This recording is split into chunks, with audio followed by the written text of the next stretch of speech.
ನಮಸ್ಕಾರ ಸ್ನೇಹಿತರ. ಕರ್ನಾಟಕದಲ್ಲಿ ರಾಹುಲ್ ಗಾಂಧಿಯವರ ಕನಸಾದಂತಹ ಜಾತಿ ಗಣತಿ ಈಗ ನಡೀತಾ ಇದೆ. ನಿಮ್ಗೆಲ್ರಿಗೂ ಗೊತ್ತಿರುವಂತಹ ವಿಷಯ. ಈ ಜಾತಿ ಗಣತಿಗೆ ಸಂಬಂಧಪಟ್ಟಂತೆ ಹಲವಾರು ವಿವಾದಗಳು ದಿನಂಪ್ರತಿ ಹುಟ್ಕೊಳ್ತಾನೆ ಇದೆ. ಆದ್ರೂ ಕೂಡ ಸಿದ್ದರಾಮಯ್ಯನವರು ಶತಾಯ ಗತಾಯ ನಾನು ಈ ಜಾತಿ ಗಣತಿಯನ್ನ ಮಾಡ್ತೇನೆ ಅಂತೇಳಿ ಹೇಳಿ ಹಠಕ್ಕೆ ಬಿದ್ದು ಈಗ ಶಾಲಾ ಶಿಕ್ಷಕರ ಕುತ್ತಿಗೆಗೆ ಕತ್ತಿಯನ್ನ ಇಟ್ಟು ಈ ಜಾತಿ ಗಣತಿಯನ್ನ ಮಾಡಿಸ್ತಾ ಇದ್ದಾರೆ.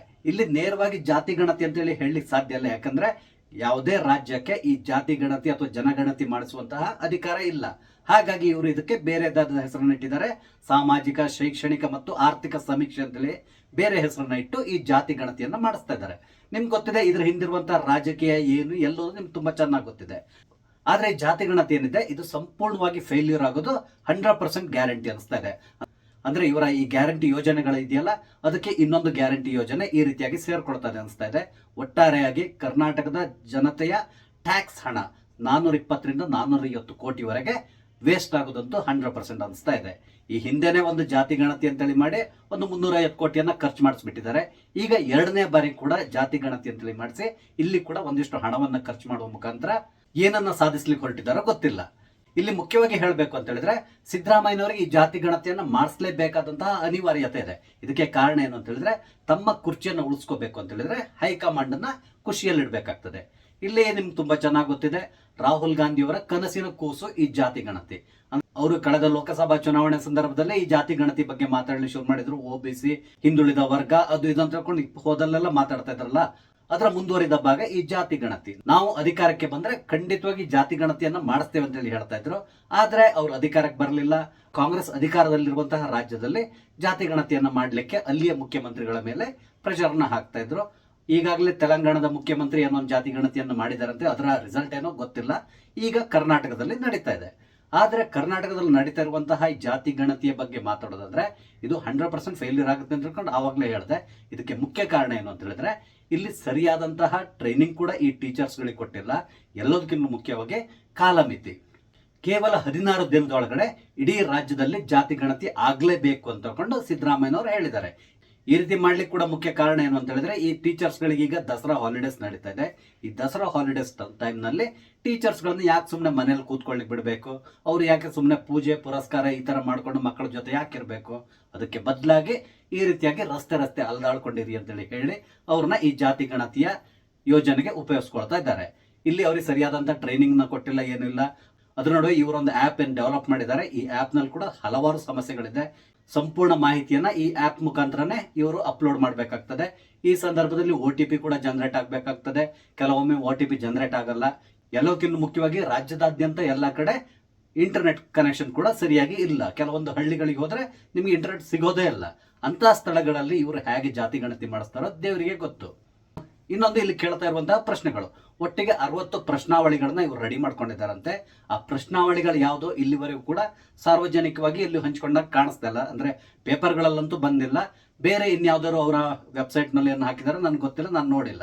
ನೀವೇನಾದ್ರು ನೋಡಿದಿದ್ರೆ ದಯವಿಟ್ಟು ಕಮೆಂಟ್ ಮುಖಾಂತರ ತಿಳಿಸಿ. ಒಂದ್ ವೇಳೆ ಈ ಪ್ರಶ್ನಾವಳಿಗಳನ್ನ ಇವರು ಮೊದಲೇ ಪೇಪರ್ನಲ್ಲೋ ಬೇರೆ ರೂಪದಲ್ಲೋ ಪಬ್ಲಿಷ್ ಮಾಡಿದ್ರೆ ಅಟ್ಲೀಸ್ಟ್ ಜನರು ಕೂಡ ಸ್ವಲ್ಪ ಪ್ರಿಪೇರ್ ಆಗ್ತಾ ಇದ್ರೆ ಏನೋ ಗೊತ್ತಿಲ್ಲ. ಯಾಕಂದ್ರೆ ಕೆಲವೊಂದು ಪ್ರಶ್ನೆಗಳಿಗೆ ಏನು ಉತ್ತರ ಕೊಡ್ಬೇಕು ಅನ್ನೋದು ಜನರಿಗೆ ಗೊತ್ತಾಗಲ್ಲ.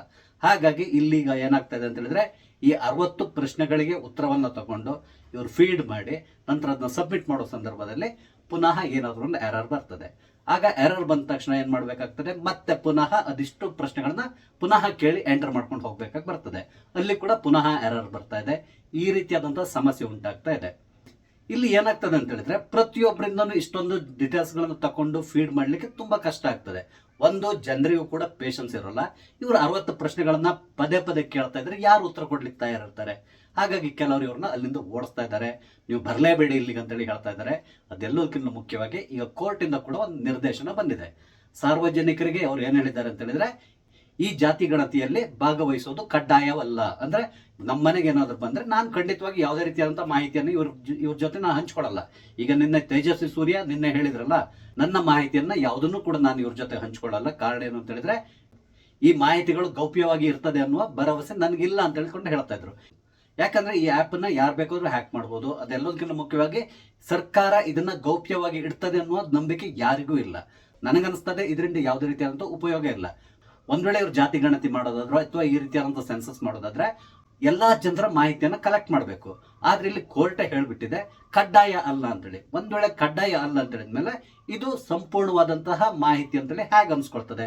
ಹಾಗಾಗಿ ನಾಳೆ ಇನ್ಯಾರು ಕೋರ್ಟಿಗೆ ಹೋಗಿ ಇದ್ರ ವಿರುದ್ಧವಾಗಿ ಅಪೀಲ್ ಮಾಡಬಹುದು. ಆಗ ಕೋರ್ಟೇ ಒಂದು ವರ್ಡಿಕ್ಟ್ ಕೊಟ್ಟು ಬಿಡಬಹುದು, ಈ ರಿಪೋರ್ಟ್ ಏನಿದೆ ಇದು ಅಪೂರ್ಣ, ಹಾಗಾಗಿ ಇದನ್ನ ಎಲ್ಲಿಯೂ ಕೂಡ ಉಪಯೋಗಿಸ್ಕೋಬಾರ್ದು ಅಂತ ಹೇಳ್ಕೊಂಡು ಹೇಳ್ಬಹುದು. ಯಾಕಂತ ಹೇಳಿದ್ರೆ ಅಪೂರ್ಣವಾದಂತಹ ರಿಪೋರ್ಟ್ ಅನ್ನ ಇಟ್ಕೊಂಡು ಯಾವುದೇ ರೀತಿಯಾದಂತಹ ಕಾರ್ಯಕ್ರಮವನ್ನ ಇವ್ರು ಜಾರಿಗೆ ತರಲಿಕ್ಕೆ ಸಾಧ್ಯ ಇಲ್ಲ.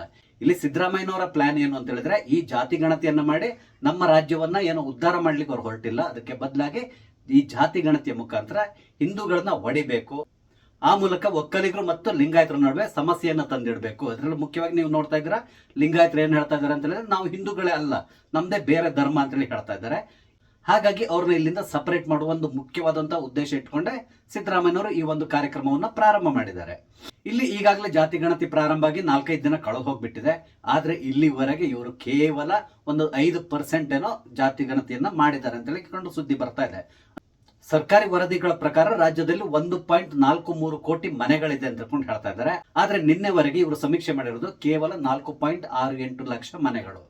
ಅಂದ್ರೆ ಇನ್ನೂ ಕೂಡ ಇವರು 95% ಮನೆಗಳನ್ನ ಕವರ್ ಮಾಡಬೇಕಾಗಿದೆ. ಇದಕ್ಕೆ ಇರುವಂತಹ ಸಮಯ ಕೇವಲ 10 ದಿನಗಳು. ಸರ್ಕಾರ ಈಗಾಗಲೇ ಹೇಳಿಬಿಟ್ಟಿದೆ ಯಾವುದೇ ಕಾರಣಕ್ಕೆ ನಾವು ಇದನ್ನ ಎಕ್ಸ್ಟೆಂಡ್ ಮಾಡಲ್ಲ, 7ನೇ ತಾರೀಕು ಒಳಗಡೆ ಕಂಪ್ಲೀಟ್ ಆಗ್ಲೇಬೇಕು ಅಂತ ಹೇಳ್ಬಿಟ್ಟಿದ್ದಾರೆ. ಅಂದ್ರೆ ಅಷ್ಟರೊಳಗಡೆ ಇವನು ಮುಗಿಸ್ಬೇಕಾಗ್ತದೆ. ಆದ್ರೆ ಸದ್ಯಕ್ಕೆ ಈ ಕೆಲಸ ನಡೀತಿರುವಂತಹ ಸ್ಪೀಡ್ ನೋಡಿದ್ರೆ ಖಂಡಿತವಾಗಿ ಸಾಧ್ಯ ಇಲ್ಲ. ಹೆಚ್ಚು ಅಂತ ಹೇಳಿದ್ರೆ 50% ಮನೆಗಳನ್ನ ಇವ್ರು ಕವರ್ ಮಾಡಬಹುದು. ಹಲವಾರು ಜನ ಈಗಾಗಲೇ ನಿರ್ಧಾರವನ್ನ ತಗೊಂಡ್ಬಿಟ್ಟಿದ್ದಾರೆ. ನನ್ನ ಸ್ನೇಹಿತರನ್ನ ಕೆಲವ್ರನ್ನ ಕೇಳಿದ್ದೇನೆ, ಅವ್ರು ಕೂಡ ಹೇಳ್ತಾ ಇದ್ದಾರೆ ಇದು ಯೂಸ್ಲೆಸ್, ನಾನು ಇದರಲ್ಲಿ ಭಾಗವಹಿಸಲ್ಲ ಅಂತಕೊಂಡು ಹಲವಾರು ಜನ ನನ್ನ ಹತ್ರ ಹೇಳ್ತಾ ಇದ್ದಾರೆ. ಅಂದ್ರೆ ನೀವು ಅರ್ಥ ಮಾಡ್ಕೊಳ್ಳಿ, ಈ ಜಾತಿ ಸೆನ್ಸಸ್ ಅನ್ನೋದು ಖಂಡಿತವಾಗಿ ಅಟ್ಟರ್ ಫೇಲ್ಯೂರ್ ಆಗೋದ್ರಲ್ಲಿ ಯಾವುದೇ ರೀತಿಯಾದಂತಹ ಅನುಮಾನ ಇಲ್ಲ. ಇದ್ರ ನಡುವೆ ಸಿದ್ದರಾಮಯ್ಯನವರು ಈ ಟೀಚರ್ಸ್ ಗಳನ್ನ ಬೆದರಿಸ್ತಾ ಇದ್ದಾರೆ.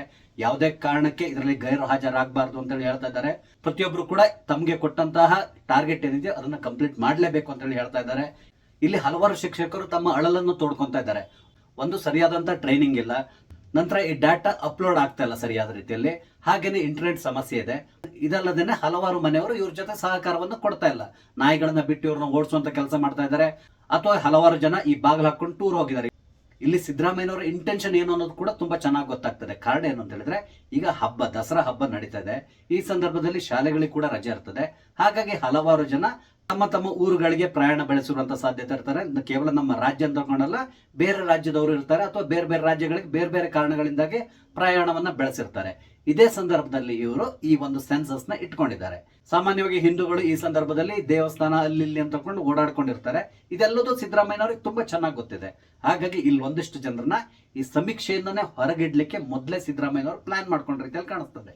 ಇಲ್ಲಿ ಸಾಮಾನ್ಯವಾಗಿ ಮನೆಯಲ್ಲಿ ಯಾರು ಇರ್ತಾರೆ, ಒಂದು ಕೋಮಿನವರಂತೂ ಖಂಡಿತವಾಗಿಯೂ ಈ ಸಂದರ್ಭದಲ್ಲಿ ಹಾಜರಿದ್ದೇ ಇರ್ತಾರೆ, ಅವ್ರ ಮನೆಯಲ್ಲಿ ಇದ್ದೇ ಇರ್ತಾರೆ.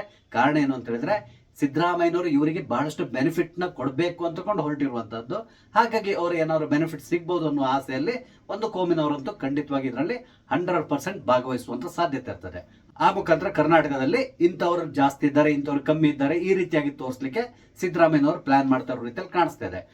ನಿನ್ನೆ ಬಿಜೆಪಿಯವರ ಕೋರ್ ಕಮಿಟಿ ಮೀಟಿಂಗ್ ಕೂಡ ನಡೆದಿತ್ತು. ಆ ಮೀಟಿಂಗ್ ನಲ್ಲಿ ಕೂಡ ಈ ಜಾತಿ ಸೆನ್ಸಸ್ ಬಗ್ಗೆ ಡಿಸ್ಕಷನ್ ನಡೆದಿದೆ ಅನ್ನೋ ಸುದ್ದಿ ಕೂಡ ಇದೆ. ಜಾತಿ ಸೆನ್ಸಸ್ ನ ನಾವು ಬಹಿಷ್ಕಾರ ಮಾಡಬೇಕಾ ಅಥವಾ ಇದರಲ್ಲಿ ನಾವು ಪಾರ್ಟಿಸಿಪೇಟ್ ಮಾಡಬೇಕಾ, ಈ ರೀತಿಯಾದಂತಹ ಡಿಸ್ಕಷನ್ ನಡೆದಿತ್ತಂತೆ. ಅಲ್ಲಿ ಕೊನೆಗೆ ಅವರವರ ವಿವೇಚನೆಗೆ ಇದನ್ನ ಬಿಟ್ಬಿಟ್ಟಿದ್ದಾರೆ. ನಾವೇನಿದ್ರು ಕಾನೂನು ಹೋರಾಟವನ್ನ ಮಾಡೋಣ ಅನ್ನುವ ನಿರ್ಧಾರ ತಗೊಂಡಿದ್ದಾರೆ ಅನ್ನೋ ಸುದ್ದಿ ಇದೆ. ಒಂದು ರಾಜಕೀಯ ಪಕ್ಷವಾಗಿ ಸಾರಾಸಗಟಾಗಿ ಈ ಒಂದು ಜಾತಿ ಸೆನ್ಸಸ್ ನಲ್ಲಿ ನಾವು ಭಾಗವಹಿಸಲ್ಲ ಅಥವಾ ಜನರಿಗೆ ಕರೆ ಕೂಡ ಕೊಡ್ಲಿಕ್ಕೆ ಸಾಧ್ಯ ಆಗಲ್ಲ. ಹಾಗಾಗಿ ಇಲ್ಲಿ ಬಿಜೆಪಿ ಏನ್ ಹೇಳ್ತಾ ಇದೆ ಅಂತ ಹೇಳಿದ್ರೆ ನಿಮ್ಮ ವೈಯಕ್ತಿಕ ಅಭಿಪ್ರಾಯಗಳನ್ನ ನೀವು ಮಂಡಿಸಬಹುದು, ಯಾವುದೇ ಕಾರಣಕ್ಕೆ ಇದು ಪಕ್ಷದ ಅಭಿಪ್ರಾಯ ಆಗಿರೋಲ್ಲ. ನಮ್ಮ ಪಕ್ಷದ ಅಭಿಪ್ರಾಯದ ಪ್ರಕಾರ ಇದರ ವಿರುದ್ಧವಾಗಿ ಕಾನೂನು ಹೋರಾಟವನ್ನ ನಾವು ಕಂಟಿನ್ಯೂ ಮಾಡೋಣ ಅಂತಕೊಂಡು ನಿರ್ಧಾರ ತಗೊಂಡಿದ್ದಾರಂತೆ. ಹಾಗಾಗಿ ನಿನ್ನೆ ಸಿ ಟಿ ರವಿ ಅವರು ಕೂಡ ಒಂದು ಪತ್ರವನ್ನ ಸಿದ್ದರಾಮಯ್ಯನವರಿಗೆ ಬರೆದಿದ್ದಾರೆ ಇದರಲ್ಲಿ ಇರುವಂತಹ ಸಮಸ್ಯೆಗಳ ಬಗ್ಗೆ. ಹಾಗೇನೆ ತೇಜಸ್ವಿ ಸೂರ್ಯ ಈ ಮಾಹಿತಿಗಳ ಗೌಪ್ಯತೆ ಬಗ್ಗೆ ಕೂಡ ಸಂಶಯವನ್ನು ವ್ಯಕ್ತಪಡಿಸಿದ್ದಾರೆ. ಅವರು ಹೇಳಿಬಿಟ್ಟಿದ್ದಾರೆ ನಾನು ಇದರಲ್ಲಿ ಭಾಗವಹಿಸಲ್ಲ, ನೀವು ಕೂಡ ಭಾಗವಹಿಸಬೇಡಿ ಅಂತೇಳಿ. ಇದಕ್ಕೆ ಮುಖ್ಯ ಕಾರಣ ಏನು ಅಂತ ಹೇಳಿದ್ರೆ ನಮ್ಮ ವೈಯಕ್ತಿಕ ವಿಷಯಗಳು ಲೀಕ್ ಆಗುವಂತ ಸಾಧ್ಯತೆ ಇರ್ತದೆ. ಹಾಗಾಗಿ ಇಲ್ಲಿ ಬಹಿಷ್ಕಾರ ಮಾಡಿ ಅಂತಕೊಂಡು ತೇಜಸ್ವಿ ಸೂರ್ಯ ಹೇಳ್ತಾ ಇದ್ದಾರೆ. ಇಲ್ಲಿ ನಮ್ಮ ವೈಯಕ್ತಿಕ ಮಾಹಿತಿಗೆ ಯಾವುದೇ ರೀತಿಯಂತ ಭದ್ರತೆ ಇಲ್ಲ ಅನ್ನುವ ಒಂದು ಭಾವನೆ ಹಲವರಲ್ಲಿ ಮೂಡಿದೆ ಈಗಾಗಲೇ. ಹಾಗಾಗಿ ಹಲವಾರು ಜನ ಇದನ್ನ ಬಹಿಷ್ಕರಿಸ್ತಾ ಇದ್ದಾರೆ. ಆದ್ರೆ ಸದ್ಯದ ಪರಿಸ್ಥಿತಿ ನೋಡಿದ್ರೆ ಯಾವುದೇ ಕಾರಣಕ್ಕೆ ಇದು ಕಂಪ್ಲೀಟ್ ಆಗುವಂತ ಸಾಧ್ಯತೆ ಇಲ್ಲ. ಅಂದ್ರೆ ಅರ್ಧಂಬರ್ಧ ಜಾತಿ ಗಣತಿ ಇಲ್ಲಿ ಆಗುವಂತ ಸಾಧ್ಯತೆ ಇದೆ. ಒಟ್ಟಾರೆಯಾಗಿ ಹೇಳ್ಬೇಕು ಅಂತ ಹೇಳಿದ್ರೆ ಸಿದ್ದರಾಮಯ್ಯನವರು ಕೇವಲ ತಮ್ಮ ಕುರ್ಚಿಯನ್ನು ಉಳಿಸ್ಕೊಳ್ಳಿಕ್ಕಾಗಿ ಈ ಜಾತಿ ಗಣತಿಗೆ ಕೈ ಹಾಕಿದ್ದಾರೆ. ಆದ್ರೆ ಇದರಲ್ಲಿ ಅವ್ರು ಸಕ್ಸಸ್ ಆಗ್ತಾರಾ ಇಲ್ಲ ಫೇಲ್ಯೂರ್ ಆಗ್ತಾರಾ, ಯಾವುದಕ್ಕೂ ನಾವು ಕೆಲ ದಿನಗಳ ಮಟ್ಟಿಗೆ ಕಾಯ್ಬೇಕಾಗಿ ಬರ್ತದೆ. ನೋಡೋಣ ಮುಂದೆ ಏನೆಲ್ಲ ಆಗ್ತದೆ ಅಂತೇಳಿ.